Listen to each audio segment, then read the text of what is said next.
Kung ikaw ang nagpabakuna kag may ginbatsa nga side effects, ano bala ang dapat mo nga himuon? Kag saan bala pwede makapabakuna ang mga nagpositibo sa COVID-19? Iyaring report.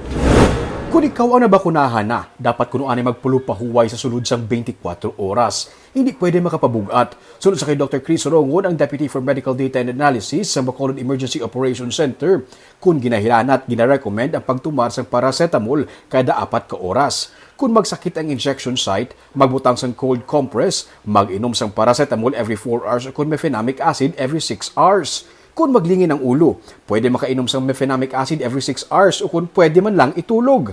Kung ginatuyo, itulog gilayon. Kung ginagutom after vaccination, magkaon. Kung may pagpinot sa dugan kag nabulayan sa paginawa, dapat na nga magpa-ospital. Then we also inform them ano nga mga simptomas ang dapat nila bantayan nga kilala pa-hospital sila. Amo ina ang pagpinot dughan or mabudayan kada ginhawa. Mo lang do ka bantayan. Kag sa aton nga vaccination card, may mga contact numbers kita dira, kag may mga reminders kita ano i-watch out after vaccination. Kung ikaw naman ang nakaagi positibo sa COVID-19 sunod sa kay Sorongon, pwede ka na makapabakuna pagkatapos mo recover. Ini magluwas na lamang kung may gipatumbar sa imo nga bulong nga dapat kaanay maghulat sang 90 days antes magpabakuna o kung nakaagi convalescent plasma. Kung COVID pa sa kaagi ka positive, when is the best time nga makapabakuna? As soon as you're recovered.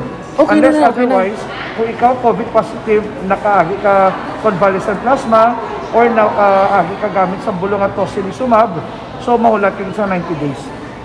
Pero kung mas wala ka na nagamit Kung ng bulong, mild, asymptomatic, scan moderate, na hospital ka, pero wala ka kaagi transfusion sa convalescent plasma, wala ka natagan bulong at tocilizumab, pwede ka dayon mabakunahan as soon as you're recovered.